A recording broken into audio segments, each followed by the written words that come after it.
really helpful to have that break.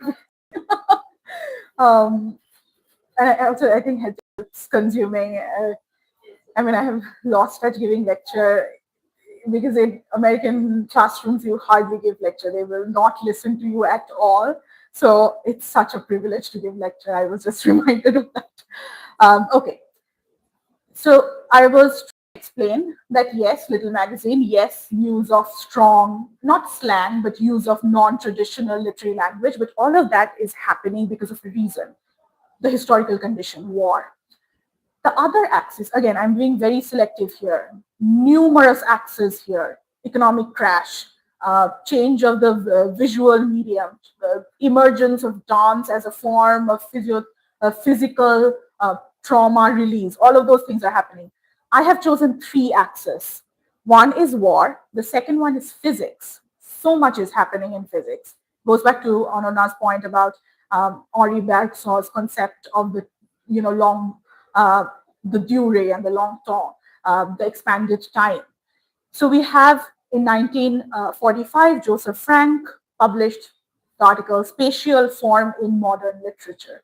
So here we have a critic drawing heavily on the thought of Albert Einstein and Henri Bergson um, of how they are influencing Woolf's sentence structure.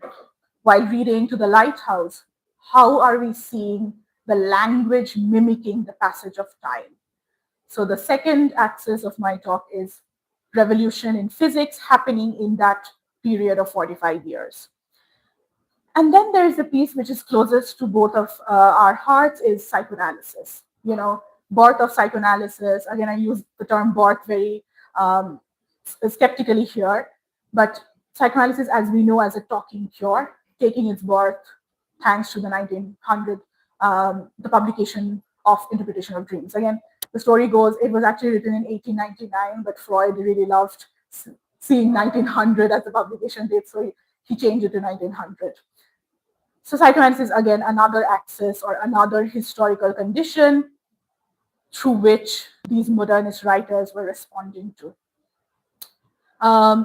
If you know, Woolf and her husband ran this famous Hogarth Press, which brought out all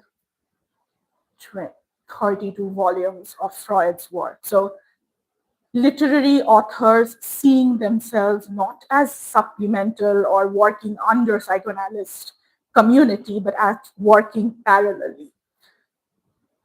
Freud, Klein, Orange Jones working in the clinic, Leonard Woolf, the Bloomsbury Group, working through the novels and other literary forms.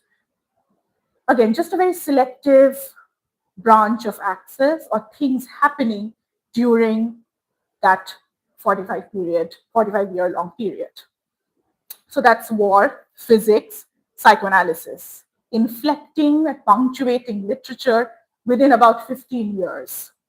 Then there's the axis that touches the most ordinary parts of our life, and we hardly talk about it, at least in the Indian context, the way I was taught modernism, the proliferation of mass media, paperbacks coming into being, books cheaply made, rise of phonograph, also an earlier version of search engine where people can call the newspaper office and say, hey, I'm really interested in this author called Gertrude Stein. Can you give me all the different news bylines that came on the topic Gertrude Stein? So a kind of Google search engine happening during that time. So mass media, information technology coming in and proliferating. So Susan Stanford Friedman, another very, very important interlocutor and critique, describes this whole mass media as accelerated societal change. I mean, just think about it as like a primitive form of the internet happening in the early part of the 20th century that went about dismantling traditional ontologies, epistemologies, and institutional structures. Again, very heavy words, but what I'm trying to say is information available very easily, which means it can also be misused.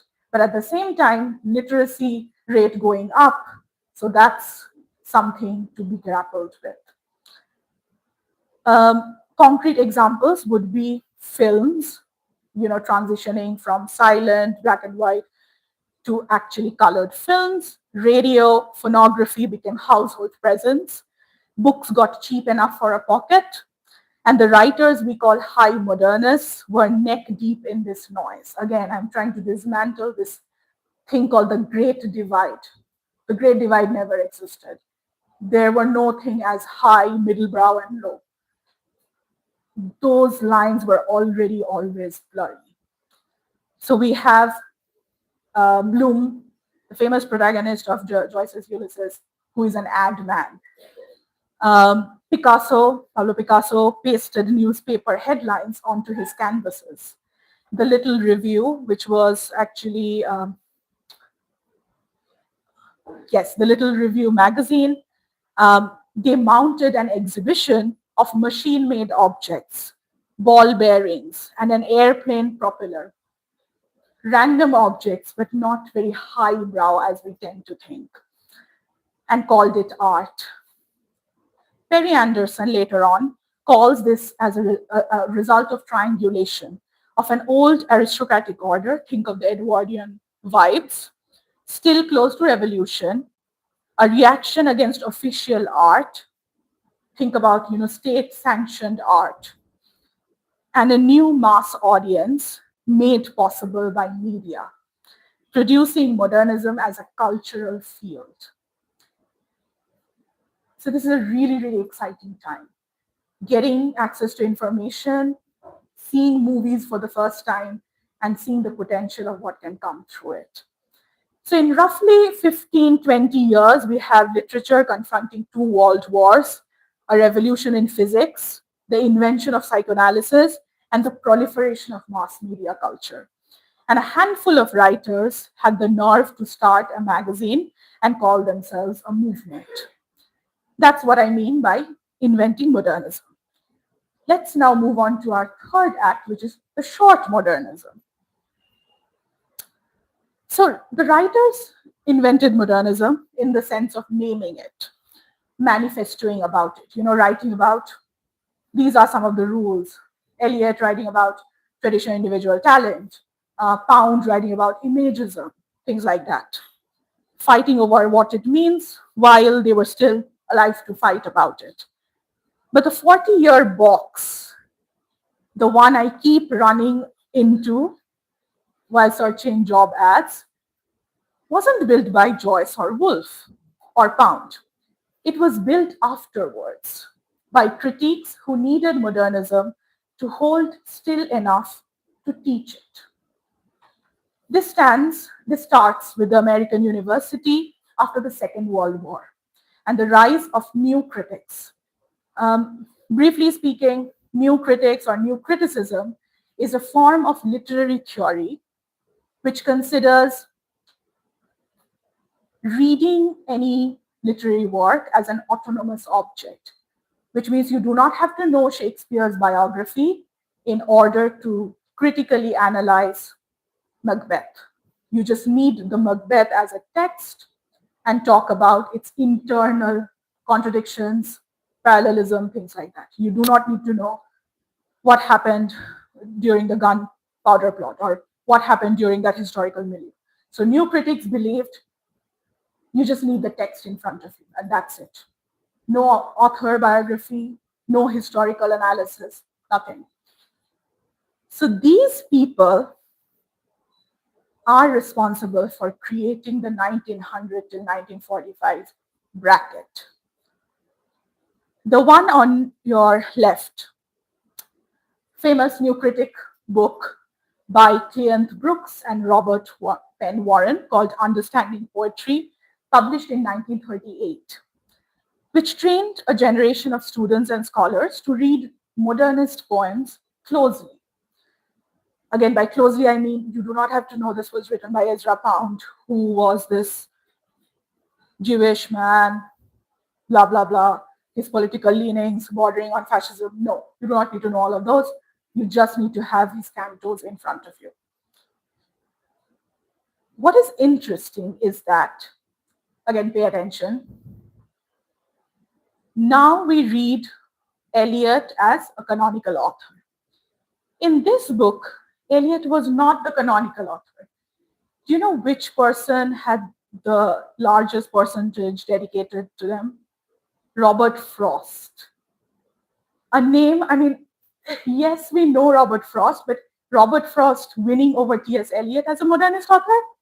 That's strange. But also that shows us how manufacturable is this concept of 1900, right, 45 and canon.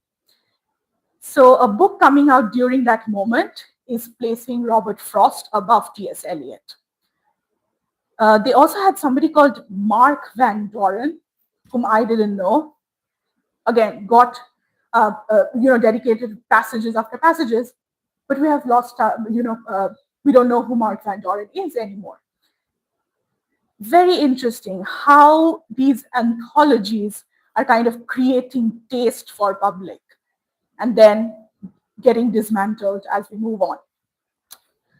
So the canon was both open around the edges and in need of reinforcement at its core.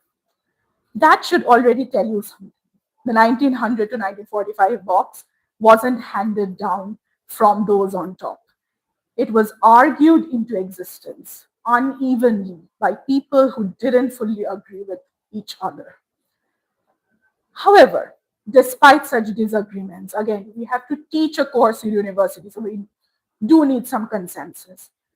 The consensus happens, and one example of a consensus is treating 1922 as the miracle year of modernism. The First World War as the central event of modernism. 1922 because both Ulysses and The Wasteland got published. So yes, there are moments of agreement, but also interesting to see what used to be center of attention during that time completely dismantled now when we are reading the new UGC revised syllabus. One can give a lecture on how public and university taste changes over time and thinking about how politics or the state machinery has a role in that. So this is what I mean by short modernism. So we are getting progressively an idea this is how the bracket of 45 years ossified. Another example, this is such a fascinating topic. When you publish an anthology, yes, there is selection, but there is also removal. Between 1900 and 1950, something like 100 modern poetry anthologies flooded the market, not counting new editions of the popular ones. So Louis Untermeyer's Modern British Poetry and Modern American Poetry alone ran 7 editions. So you can understand, like, for each edition, somebody is getting left out, somebody is getting included. Every one of these had to decide where modernism began and where it ended, and who gets to be counted as a modernist. Harold Monroe's 1929 20th century poetry admitted, and I'm quoting, certain chronological boundaries were necessary, though as arbitrary as possible. So here we have an expert or an authority figure saying, yes, we need chronological boundaries, but you know what? Those are arbitrary. Just think about that. And this was actually where G.M. Hopkins's poetry was published. So again, is he a Victorian? Is he a modernist thing? Now, we are still very Eurocentric, North American centric here. What about the other forms of modernism happening during that time? Again, numerous examples. These are the 2 I chose.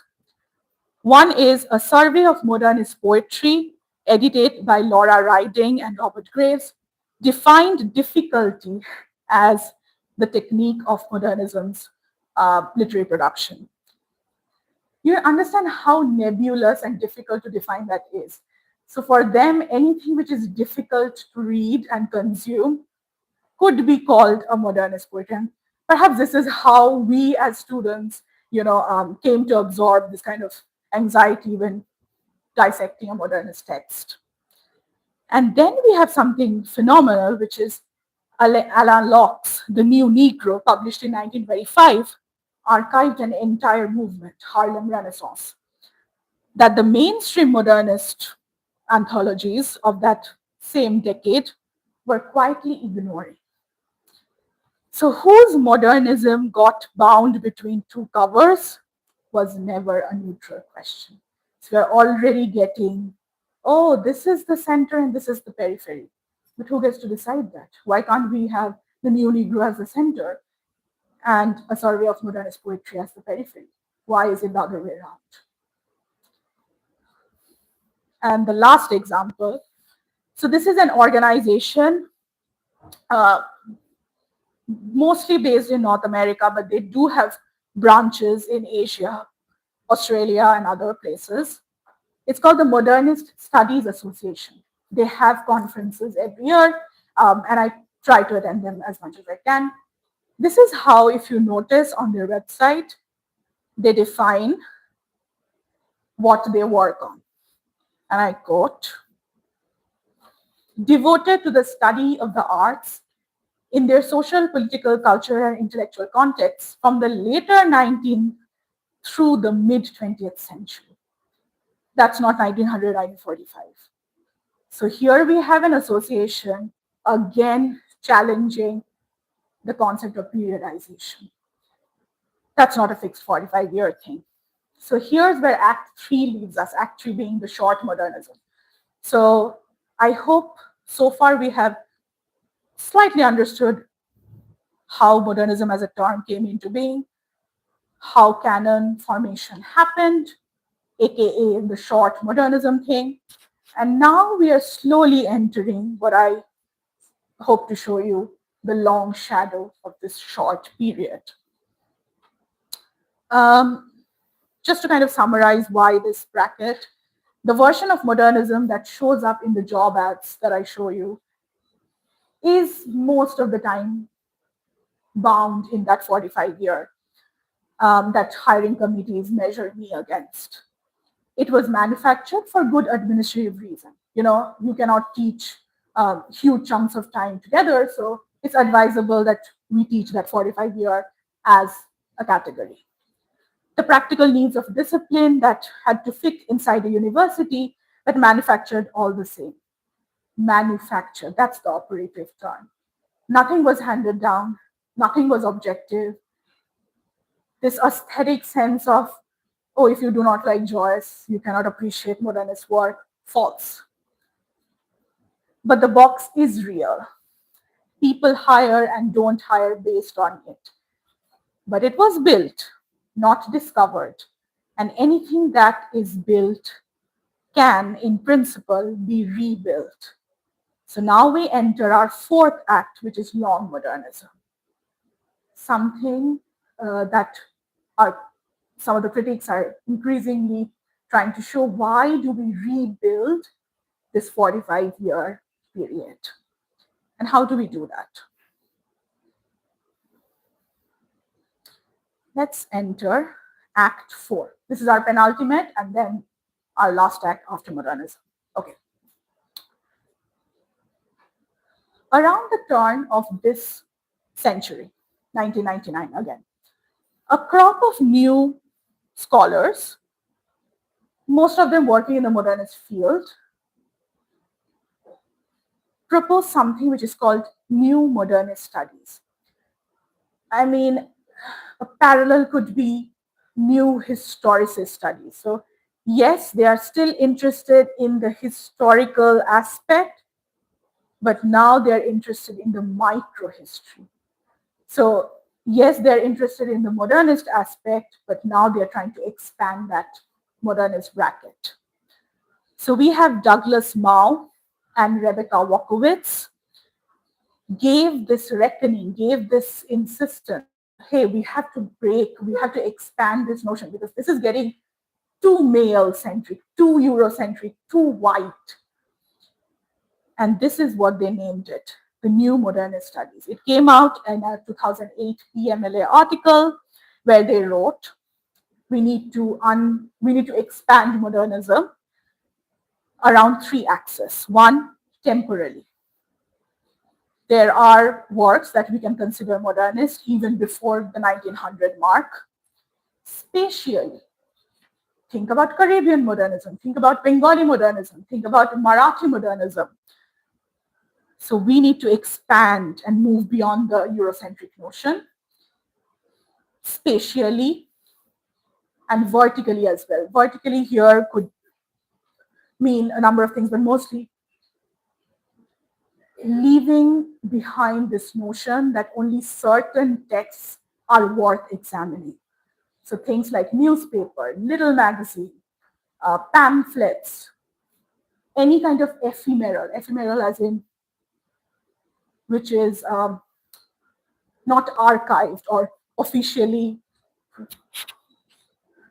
ephemeral as in which kind of changes over time, could be considered worth examining.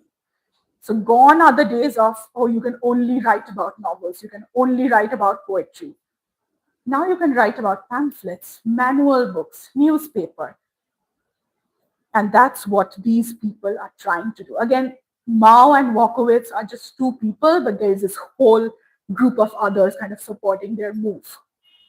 So, and I think we already got a sense of that through this book, The New Negro. So this movement was already happening during that time. The New Negro for the then modernist people would seem, oh, that's not modernism. Those are something, Black people write for their community. But now, thanks to the 2008 PMLA article, there is this urgency. Oh no, we do need to look beyond London. We do need to look beyond Paris, Marseille, and other places. Okay.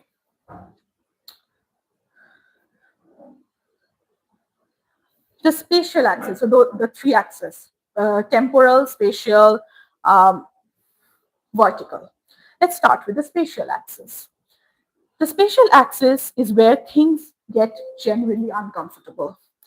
Houston Baker's, the one on left, Modernism and the Harlem Renaissance, 1987, makes this case explicit. He set out in his own words to provincialize white modernism.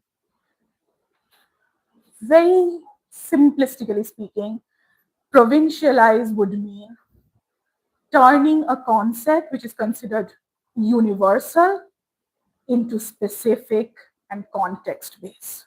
So instead of saying whatever happens in Paris gets reflected in Kolkata, we are saying no, Paris is a Kolkata of its own, and we shouldn't treat Paris as the original and Kolkata as a borrowed version of Paris. So we have here this famous work by Houston Baker who is saying, stop treating Harlem Renaissance as a borrowed or derivative version of white modernism. In a pointed echo to Virginia Woolf's famous claim that human character changed on or about December 1910, Baker locates the true origin of modernism somewhere else entirely, where on or about September 18, 1895. Why? That's the date when Booker T. Washington Atlanta Compromise speech was delivered. So you can already see how temporally we are expanding the notion of modernism. So for Woolf, it's 1910. For Baker, it's, oh no, earlier than that, when racial consciousness and questions about the state of African Americans in the state, in the United States was first kind of seriously thought upon. Both Woolf and Baker are doing the same rhetorical move. For Woolf, it's 1910. For Baker, it's 1895, but for entirely different contexts. And this is not to say that one is correct. This is to say we can have both those options. We shouldn't treat 1895 as the origin point, neither 1910 as the origin point. All right. The other example, again, is from another part of geography. So spatially, we are now expanding. Simon Geigendy's writing in Limbo locates a Caribbean modernism that, in his words, highly revisionary and opposed to, though not necessarily independent of, the European story. Okay, this is another complication, which is, yes, both those options exist, but they are interconnected. Modernism in Kolkata or modernism of Jimaranga Dash could have been influenced by his reading of Joyce's Finnegan's Wake. But that doesn't mean when we read modernism in Jimaranga Dash, we will treat it as, oh, he's copying or he is validating certain Joycean notions of modernism. However, it is dependent on Joyce. I hope you understand the distinction here. They are interconnected, but one is not the original copy and the other one a fake or copied version. And then on the right-hand side, we have this another famous collection. It's called the Oxford Handbook of Global Modernisms, which argued terms like modernismo, futurism, modernismo, which is the Japanese version of modernism, don't need a single definition. They belong together like a family, rather than this is the father and these are the kids. Although that's how the family works. What I'm trying to say is the Wittgensteinian notion of family resemblance kind of puts all of them on the same plane rather than on a hierarchy. So yes, Hispanic modernism is different from Bengali modernism, but they are all on the same plane and worth reading together comparatively. Right. So we have talked about spatial, we have talked about temporal. Susan Stanford Friedman, the one on left, put this thing on a hard test. She wrote, declaring the end of modernism by 1950 is like trying to hear one hand clapping. And she called on the Modernist Studies Association, if you remember that page, that website that I showed you, itself to expand the horizons of time. The field's own historians have made the same case with actual dates. Sean Latham and Gail Rogers point out that Hispanophone version of modernism, the first movement anywhere to be called modernism, predates, happens before the Anglophone version of modernism by roughly 2 decades. So something happening during the Victorian age is considered modernist in the Hispanic world. So we are seeing how, again, the bracket is getting challenged. And the period of decolonization, so very, very important. In Africa, after the Second World War, they note, now constitutes a part of the modernist era. So Tagore is writing during the same time as Joyce, but we tend to read Tagore as a Victorian and Joyce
Okay.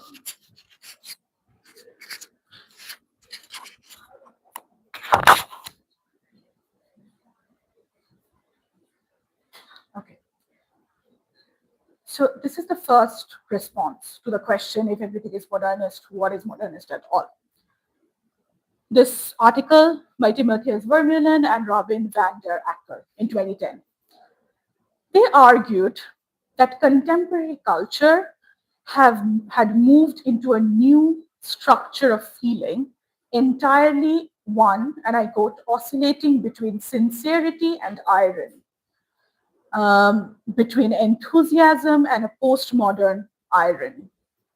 So it's not a synthesis exactly, more of a pendulum. So metamodernism would be this kind of fine balance between modernist tendencies of enthusiasm, rebellion against traditional linguistic forms, and a postmodern irony, a reaction of postmodern irony that says, that is post-structuralist or kind of deflating the whole notion of a grand narrative. So metamodernism is that fine balance, or one kind of absorbing both those tendencies. It curdles into naivete, irony swinging back towards sincerity the moment it curdles into nihilism. So it's like a pendulum movement. On one hand, we have nihilism, on the other hand, we have enthusiasm. So whatever you make of the theory itself, notice what it does to modernism institutionally.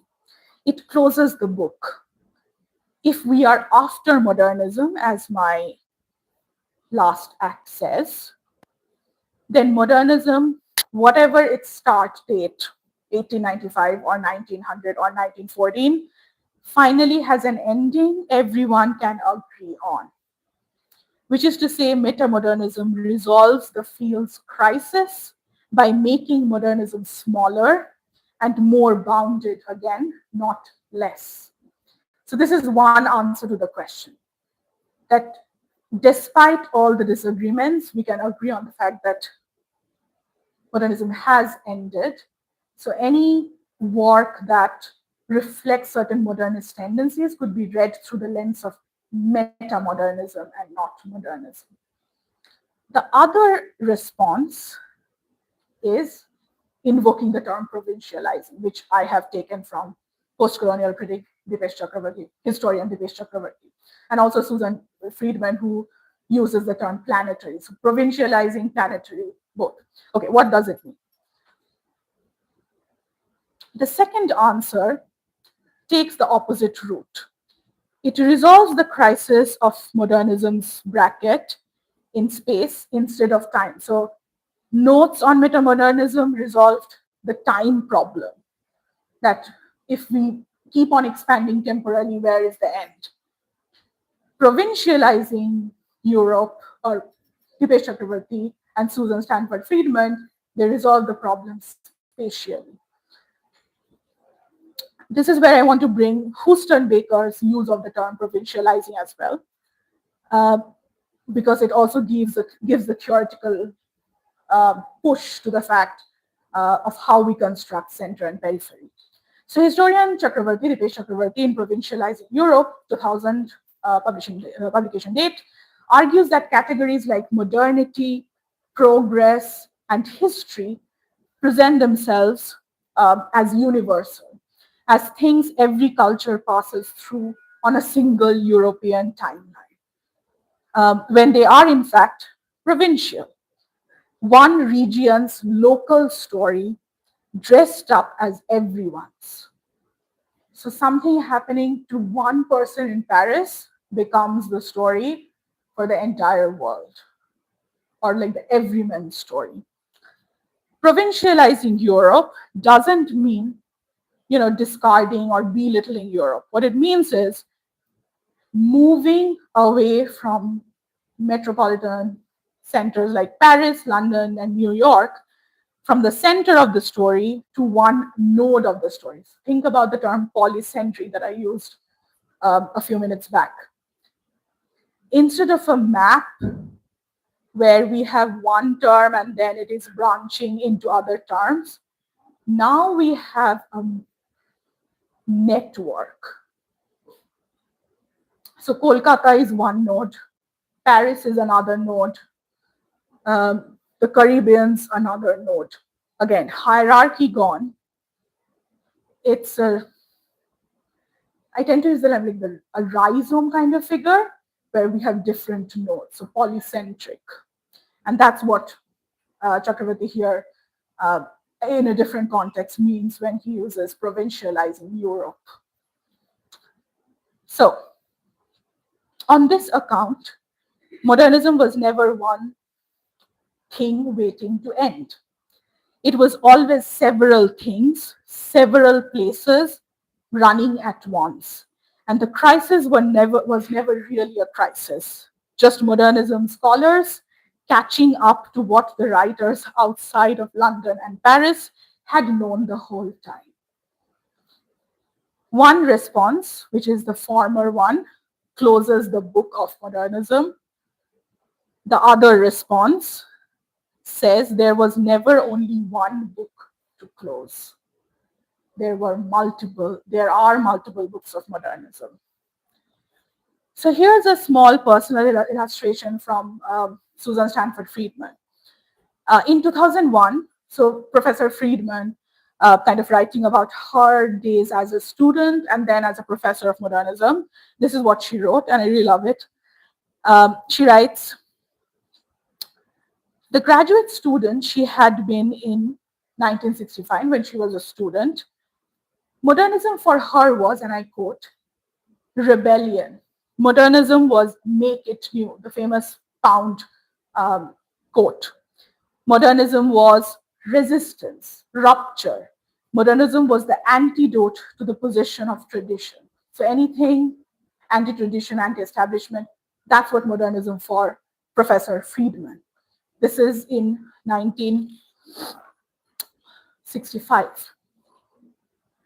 And her own students, and this is now her teaching, 30 years later, modernism has become, and I quote, elitism.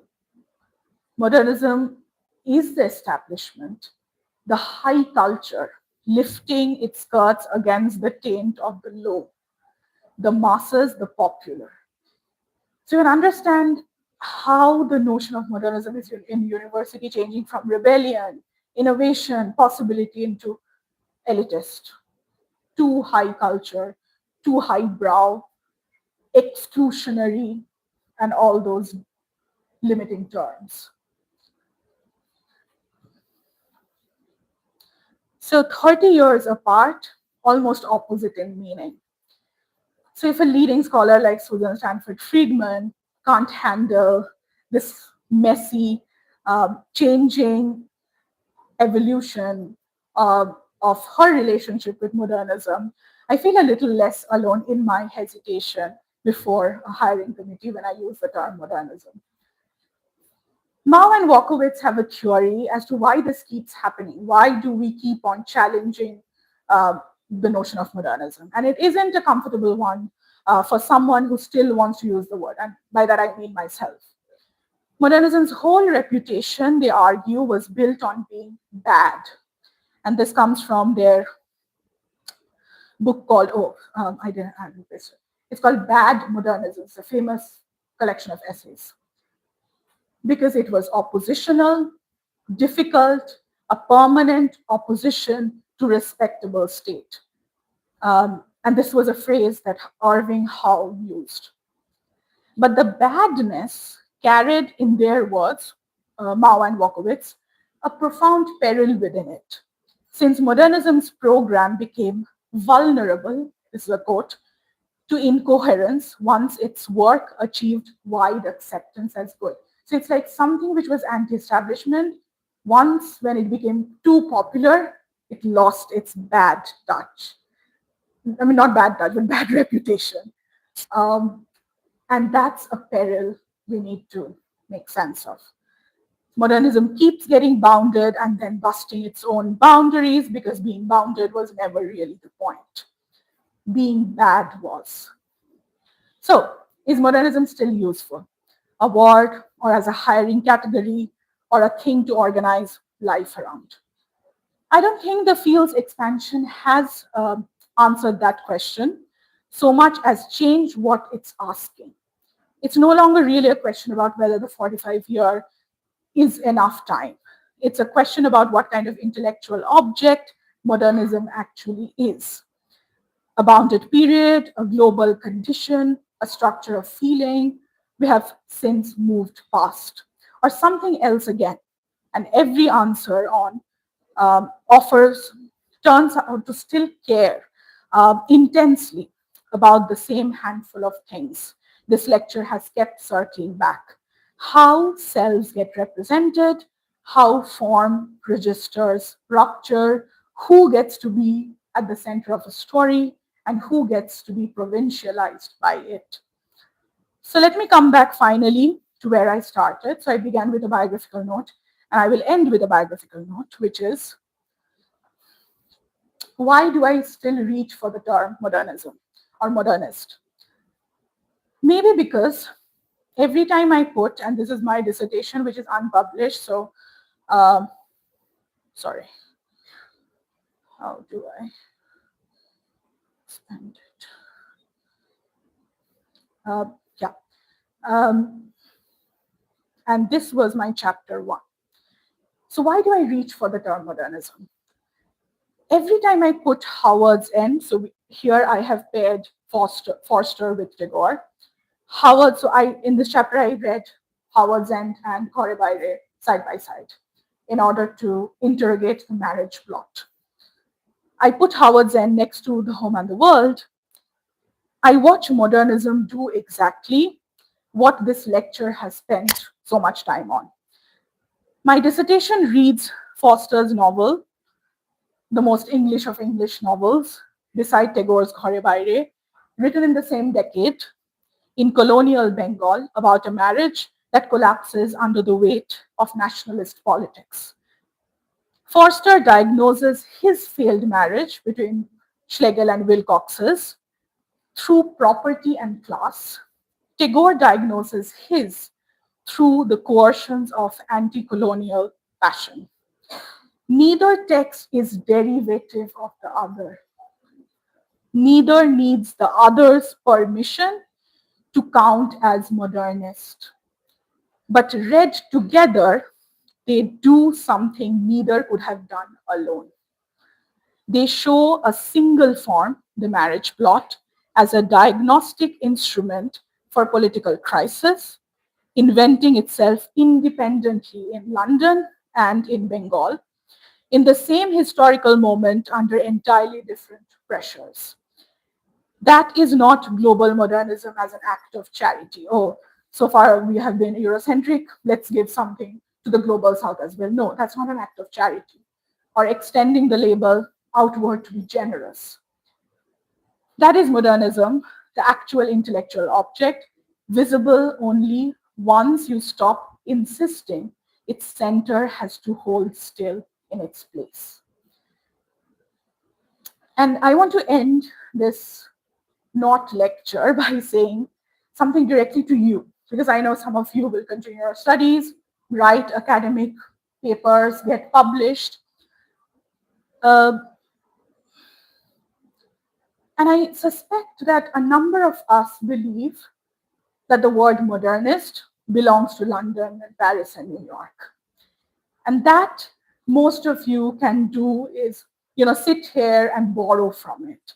I think this is something we all grapple with, especially in the Indian classroom. What we tend to do is we apply those Eurocentric notions on our homegrown material. But I would say, I hope this lecture has made you kind of think about the other side of the story.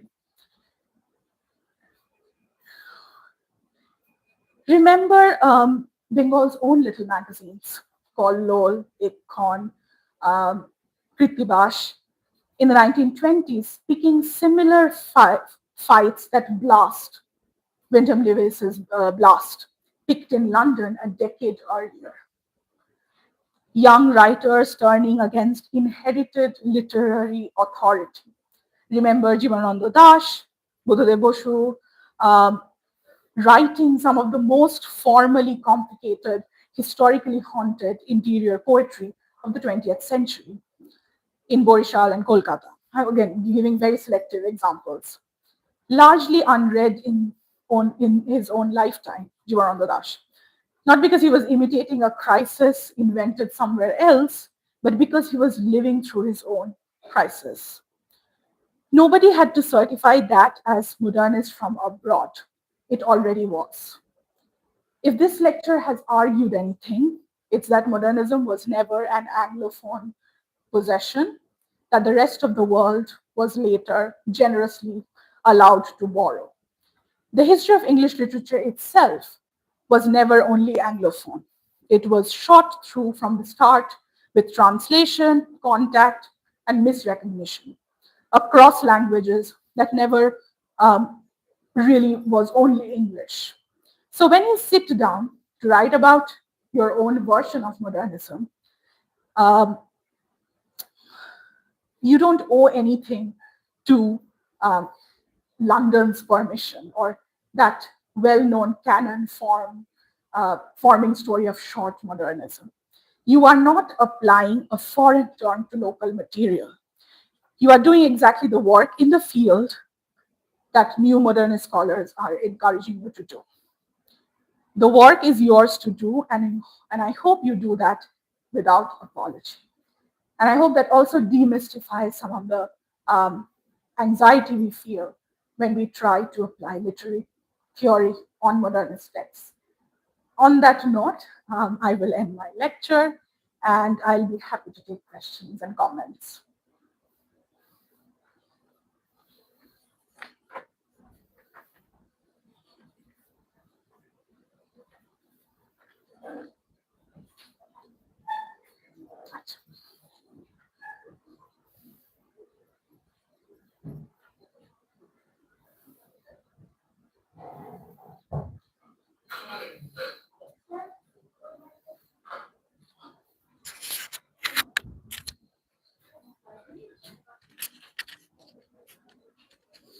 Okay. Thank you. Thank you. Thank you, Dr. Ghosh, or should I say Anwita Di.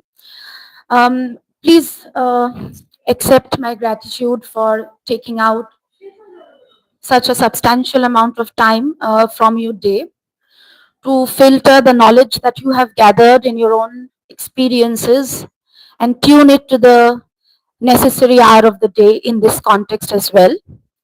So, to summarize what she said, she uses the very beginning and very appropriately because we often wonder what it is to read English, quote unquote, and then apply it in our professional life.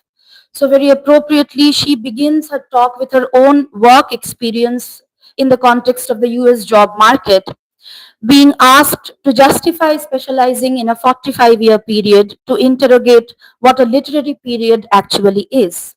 She traces three movements in her talk.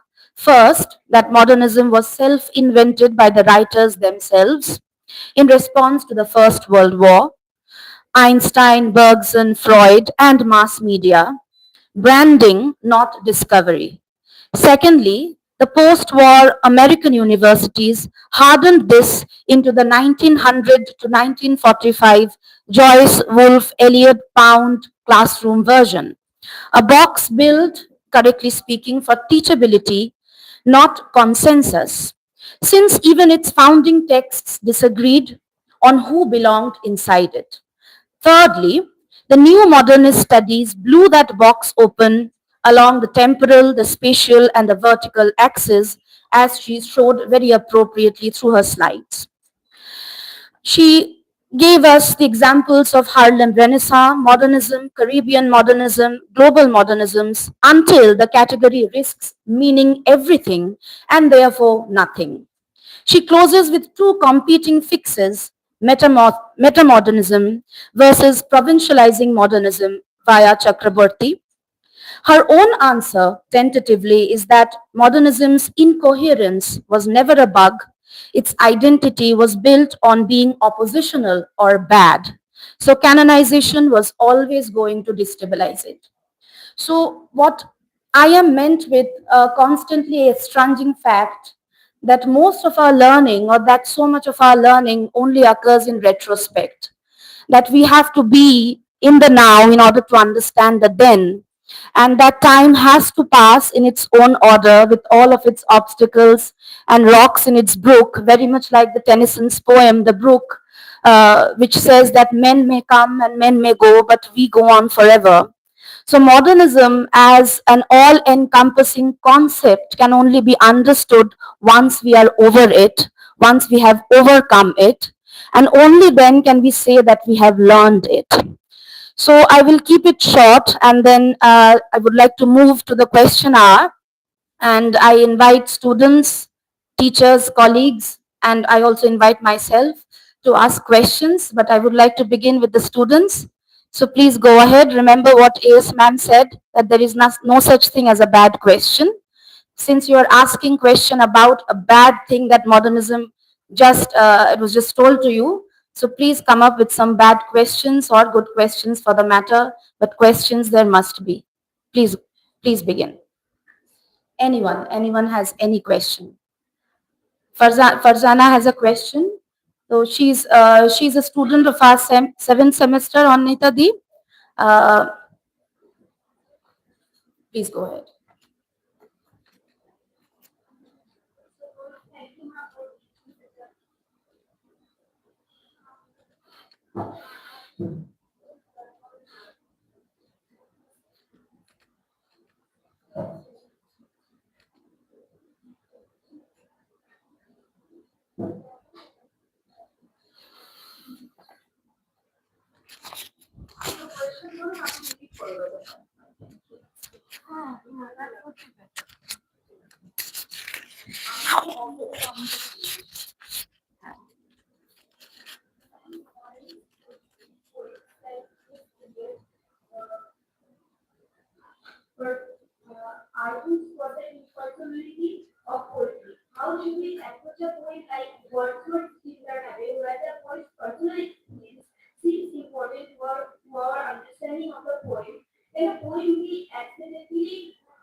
So that is quite a relevant question because it spans over ages or periods which we are trying to break. So she's asking how do we approach the impersonality theory when when a poet is explicitly writing an autobiographical poem.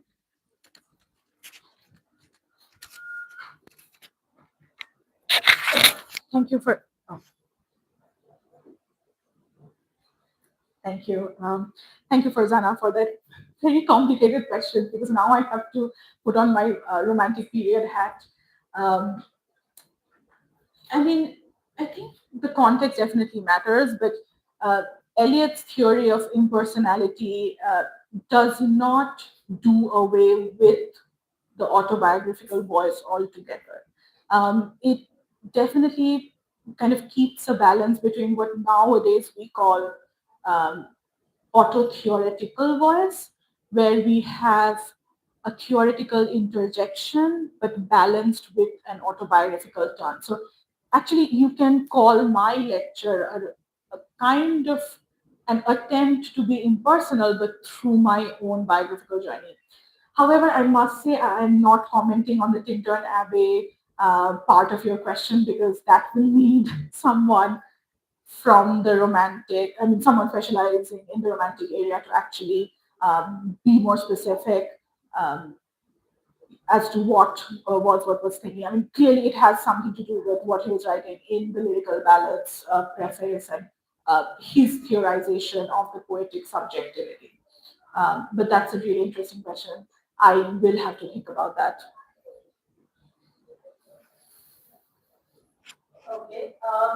Thank you for your answer, Anita. It was left on a question mark note. I think that answers must remain like that. Anybody else? Please go ahead.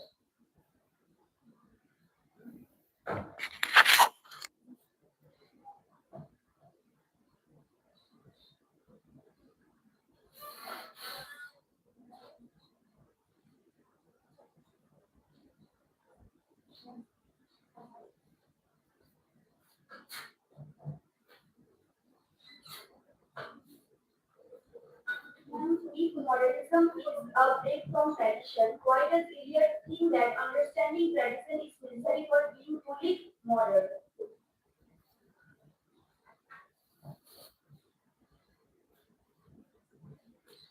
Yes, traditional individual talent.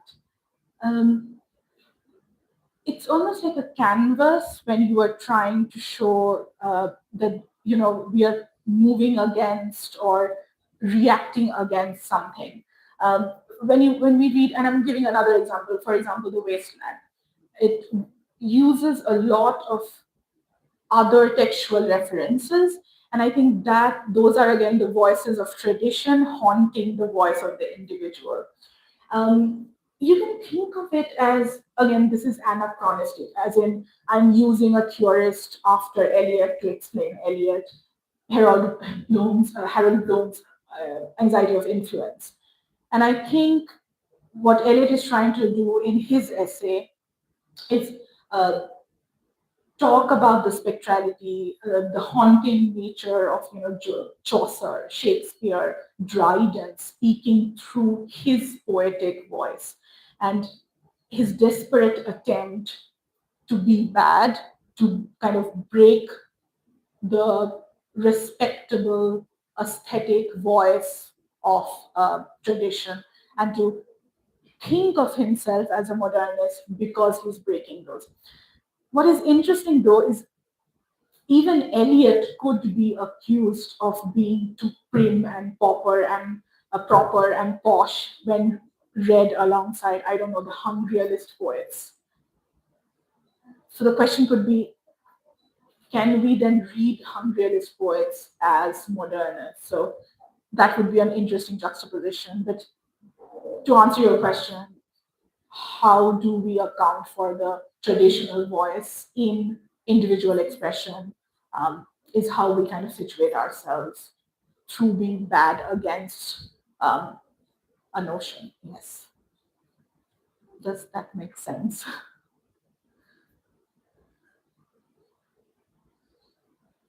Does that make sense, Farzana? I don't think to her. Can you please? Should I elaborate a bit? Yes, Farzana, is there like a particular word that I used which kind of is ambiguous, or just the overall answer? I mean, you already know, like the tradition, meaning the voices of Chaucer, Shakespeare, and those predating Eliot. Um, and your question is how Eliot carves out his own identity despite having those voices speak through him. Is that okay? I think there is no resolution to that crisis. He is theorizing that crisis, or that anxiety of crisis, through his notion of individual talent, but they are not oppositional terms. Individual talent won't just come into place on its own. It needs a background, or it needs something to react against. So it's not a resolution, as in one fine day you are kind of organizing individual talent on its own. It is a structural position, as in you need the oppositional force of tradition to find that individual voice. Yes, that's what I would say. It's not a binary. That's the thing. Yeah. I believe that in context to this question, I believe the modern angst Yes. or the anxiety wouldn't really remain if this contest was resolved altogether. If I could really find my individual, if it would have been that easy, we would not have had the wasteland. We would not have had the poems which I believe we are constantly pulled to all the time, more than any other ages. Yes. So yeah.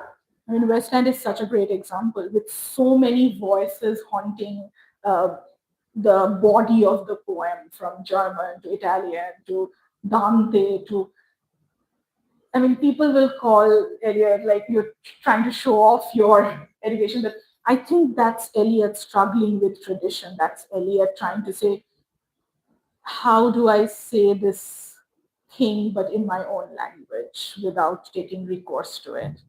Correct. Yes. Thank you for the question. Thank you for that question. That's a really lovely question. Anybody else has any other question? You don't have questions. You don't have questions. I will have questions in the next. Feel free to also share your disagreements and observations. I really love those conference questions about, oh, this reminded me of something. I would love to hear those as well. If my lecture reminded you of someone or of something. Please go ahead, students. Please ask questions. You must have questions. Okay. So, Karima Yasmin is a ex-student of the department and she is currently working as a guest faculty in the department as well. Please go ahead. Good afternoon, Dr. Ghosh. Firstly, thank you for this engaging lecture and more for the refreshing takes on modernism on behalf of the students here and also on behalf of the student that resides in UAE. So this is more like an observation than, but we can also consider it a cohort query, and it draws from parts of your lecture. So you have mentioned of self-branding in real time, and also of how we do not need to take any permission from London for anything, or for call ourselves modernist or anything for that matter. And then you have also mentioned that how Joyce and Tagore are writing almost at the same time, but one is considered to be a modernist while the other is more of a Victorian. And then you also mentioned of Julian on the Brush, who in his peak years could have been considered a postmodernist if we look at the time frame, but is considered to be a modernist. So to what extent may one say that the Oriental world brands itself in the light of the Western world? For example, can you say that, I mean, to what extent can one say that something destabilizes in the Western world first for it to stabilize in the Oriental world? Like, just to stabilize it here, it needs to get destabilized there. How much can you consider it to be true? That is a loaded question. Dangerous. Yeah. Wow, such a fascinating formulation of getting destabilized in the other part or getting destabilized in the global north to be stabilized in the global south. Wow.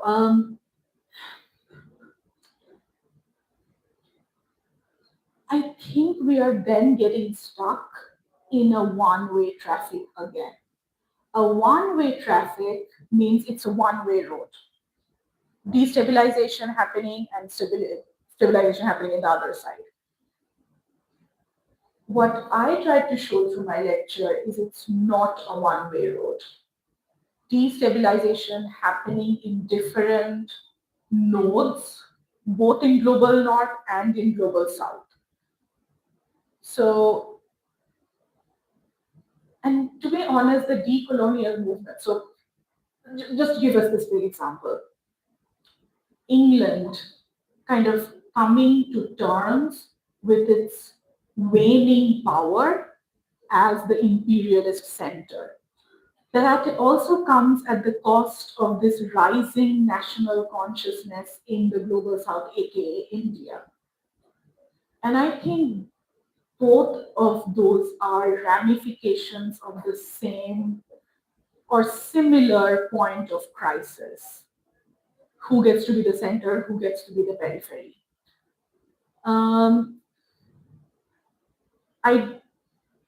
I would disagree with the part where one is in charge of stabilizing the other. I would revise that into destabilizations happening simultaneously in different nodes. And I think stabilization in this case is Jibanananda Dash's way of writing versus Joyce's way of writing. So Joyce's way of writing about Irish independence from England could be read parallelly with Jibanananda Dash's way. So both of them are trying to address that crisis, and I don't think it's temporarily speaking one over the other. Temporarily speaking, one might happen predate the other, but it's not a one-way traffic. It's a two-way traffic, and that's why it's so complicated. That's why in my dissertation when I compared the two, my advisors kept on asking me, but Anwita, you are still reading Tagore in the shadow of Forster. But I'm not. That's the challenge I'm trying to, yeah, overcome. That I'm not reading Tagore in the shadow of Forster. In fact, Forster actually like very harsh comments about Uluberia. Forster was like, "Oh, what a sentimental, bogus novel this is." So I kind of took it as a personal challenge that, yeah, I mean, how dare you? You don't even know the context of the global south. This is how we talk in our household. This is not some Potibrota three kind of trying to, yeah. So it's a two-way traffic. That's how I would put it. Thank you very much. Thank you for that answer. Any other questions from the room? I open the session to my fellow colleagues as well. Please go ahead and ask questions. One of our other students has a question. Please introduce yourself. So, what are you? The question is, if a poem becomes impersonal through artistic transformation, how can we still distinguish one poet's voice from another? Doesn't impersonality risk making different poets artistically similar? Could you just repeat the second part? Doesn't impersonality risk making different poets artistically similar?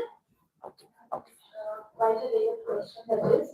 So I believe what she's asking is that if we all access the world from a detached and external position, then how, and if our personal voices are completely absent, then how do we distinguish between poetic voices? Yes.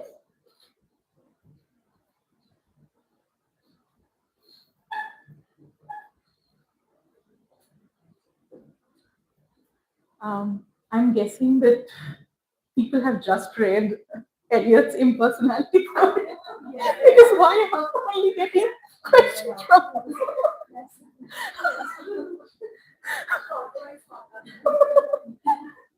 no. I mean, no kidding. I mean, that's lovely, but also I'm like, wow, like was she interested? No, but no. I feel like I need to actually quote the text and not give an answer that is too flippant here. Uh, in the sense, impersonality is not bereft of voice. Impersonality doesn't mean an AI can write poetry, or we are moving towards that AI version of I don't have an unconscious, but I can imitate any position. So I can imitate the position of a an oppressor versus I can imitate the position of an oppressed. I don't think that's what Eliot means by impersonality. What he means is, and again, this is something the new critics are doing, language itself is a conduit, is a vehicle to your voice. You don't need to constantly put biographical details, or you don't need to constantly confine or constrict yourself through biographical details. Because then if we take impersonality too literally, then it would just mean an AI can write a perfect poetry because it is the most impersonal of all entity.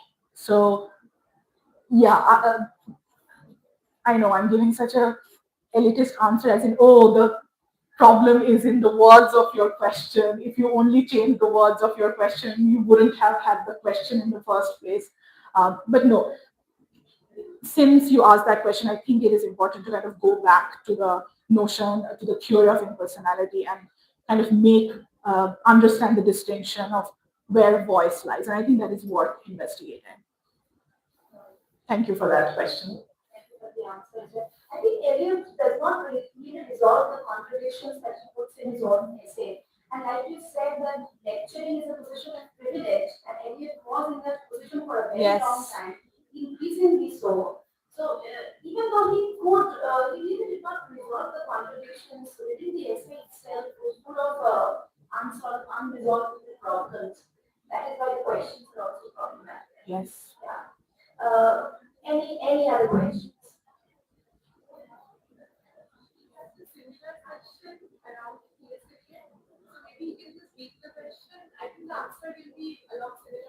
But it's good to hear the question because I think it's going on in the minds of a lot of people. Please introduce yourself. Thank you, ma'am. Thank you, ma'am. My name is Anwita Ghosh, and I just want to congratulate that we're privileged to have you among us. And I just have one bad question, and that is why does Eliot rely so heavily on ancient myths and literary fragments while writing about the modern world? Is he looking backward to understand modernity, or using the past to expose its potential? That's a very good question. Very good question. Very good bad question. Be careful. Very good bad question. Paradoxes today. Oh, that's a beautiful question. Actually, both Eliot and one of my favorite modernist poets, if possible, please go back and read her, Hilda Doolittle, who used to write in as HD. Both of them, including Joyce. So, okay, why Joyce versus Nolan using the Odysseus myth? I think it's the former. Odysseus for Joyce and myths for Eliot or Helen of Troy for HD are all kind of becoming ultimately responses to their contemporary world and their inability to have epic feelings. I mean, so much criticism around the Nolan film is that, oh, it doesn't feel like an epic. It feels like an American dad coming back to home all tired. But that is Nolan grappling with the geopolitical crisis of our time. African Swahili people getting, removed from their homeland. And I think similarly for Eliot, those myths are less a commentary on the past and more a way of talking about the present. Beautiful question. Thank you for the answer. Anybody else has any other questions? I believe A's hand wants to ask a question. Should be waiting for a long time. I don't really have a question because we discussed this last night. But from the position of a teacher, since I teach modernism to the UG students and so others as well, I was just wondering what is the scenario in the US? Like we approach modernism from a perspective where we introduce the basic historical details, the movements like expressionism, impressionism, before delving into the actual poets. And also the curriculum is very divided these days. Like they have modernist poetry per se, and they have modernist prose. So I was just wondering, it's more of a pedagogical approach, like how things are, supervised in the US. Since you have been a student here as well, And there as well. there as well. So yeah, if you can just talk about that. Yeah. I mean, I think my entire lecture is a product of my double consciousness as a student in the Indian classroom, especially. And again, I feel like there are differences between being a student in the university, under University of Calcutta and Jadavpur, or Jadavpur and JNU. So these differences definitely matter. Um, Definitely, the pedagogical methodology is starkly different. First of all, when I was in Ashutosh, there were very little modernism, uh, modernist texts as stipulated part of the syllabus. We only had Yeats and Eliot. Oh, and Arabic, sorry, Joyce's, yeah. Things slightly changed once I entered Jadavpur for masters and MPhil. The main difference that I noticed in the Indian classroom, we are still stuck with the 1900 to 1945 bracket. People hardly get into Marathi modernism, hardly get into Malayalam modernism. And I think we are missing a lot because we refuse to check our own backyard. I mean, my personal story is I would always fall for something which is difficult because it's like a thing that, oh, I have to figure this thing out. Um, that was the initial reaction, but when I actually ended up writing my dissertation, I literally had to spend like 5 6 years on that. So I'm rambling here a bit, but for American classrooms, their modernism, first of all, is very American. They are hardly into Eliot, Yeats, and other Irish or European poets. They are so much into Faulkner, into Hemingway, into yeah, very, very American, hardly post-colonial, which is very problematic, hardly even racially conscious. For example, Faulkner writing about racial stuff. So, I mean, actually, I take that back. When you're doing research, then you have to grapple with it. But for undergrad students, modernism is still something which they do not like to struggle on their own. It is still a very elitist, it's still a very um, exclusionary period. And I think that has a lot to do with canon formation. That has a lot to do with the fact that if you do not like Joyce, you will never like modernism. But Joyce cannot simply be the only marker of modernism. What about Catherine Mansfield? I used to just madly love her. She was always an emerging. In fact, we can read Catherine Mansfield as a post-colonial because from New Zealand. But the okay, I'm going to sound so American now. Like the good thing about the American classroom is, first of all, we don't give lectures. So usually a text is assigned. Students come and ask questions, and those questions generate the lecture. What happens due to that is students often disagree. And I think when I was a student, I hardly did that. So that is something which I like about American classroom. It creates those spaces of disagreement. But be that America or India, modernism is still a very elitist project. It's still a very exclusionary period. Thank you for the answer. Any other questions? Anybody from the department?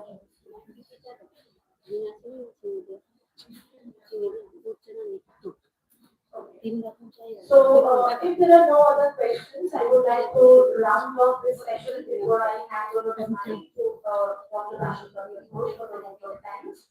I would just like to mention this quote unquote problem of understanding modernism with all of its irresolvable issues, the big words, the symbolisms, and the splendors beyond the grave, the French borrowings, the Malan, the Baudelaire, the words which we are still trying to negotiate with, especially in our classrooms. I am glad that modernism did exist because it gave birth to another age that is called postmodernism, where we write like we talk, where we write like we think, which is simpler to, I do not say simpler, but it is more ours than any other age has been. So I would like to close with a very favorite poem of mine, a poem written in a very common language, a poem written by an increasingly favorite poet of mine called G. Kyle. So he writes, how can I make amends to you who are beyond reach? What use are words that arrive in silence? I am bringing you a list 20 years long of unforgivable things I have done. My only achievement, a long reasoned derangement, and this apology made too late. I want you to know that I am having dinner with friends.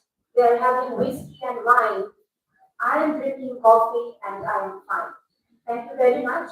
Dr. Basha, Dr. Ghosh, I invite you to the dais and deliver the vote of thanks.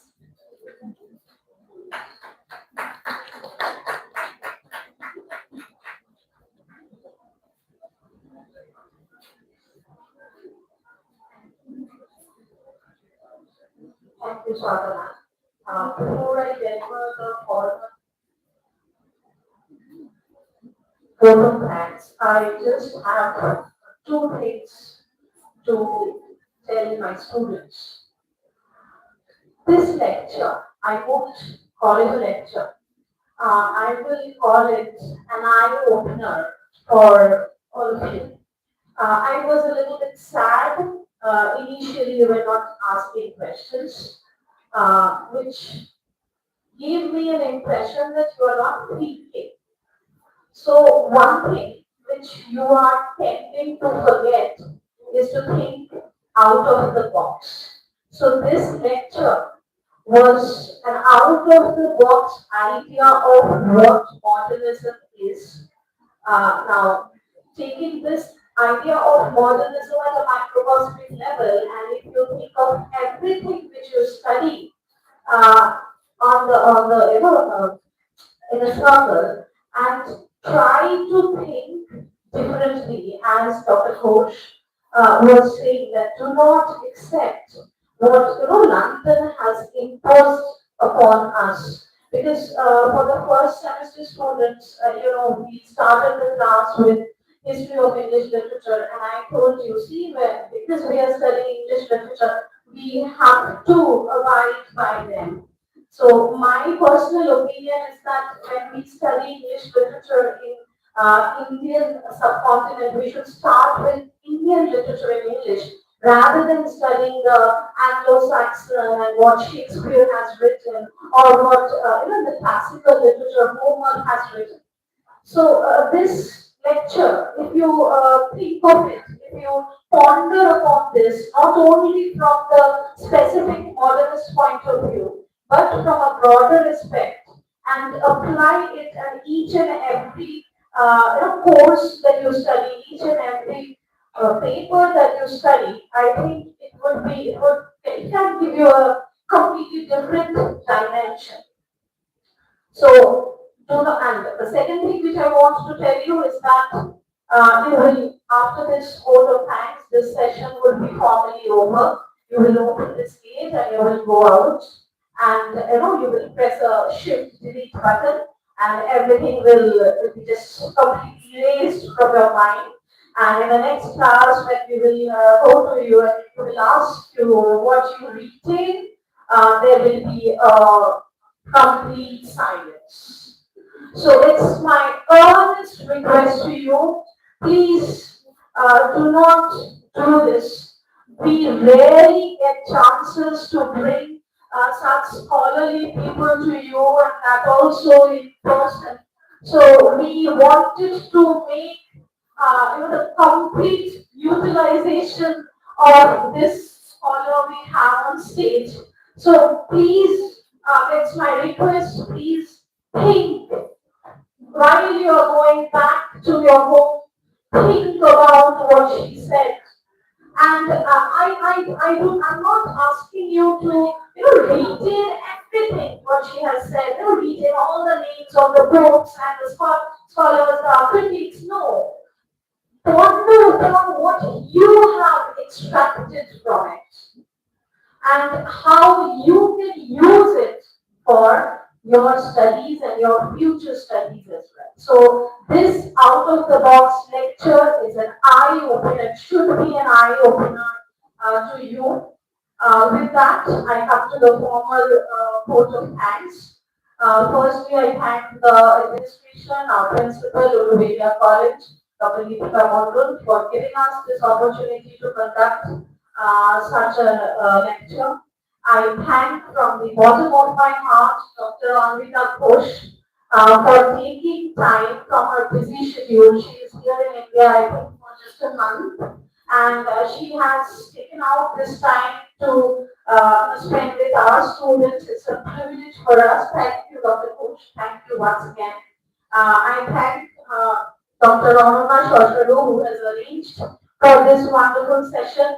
And I also thank our head of the department, who unfortunately couldn't be with us here today, but he has, taken care of the cup of tea which you are having right now is also ordered by him. So he has taken care of everything that this session runs smoothly. Thank you, SKD sir. I thank the administration of our college, the staff support staff, for providing us with all the required amenities.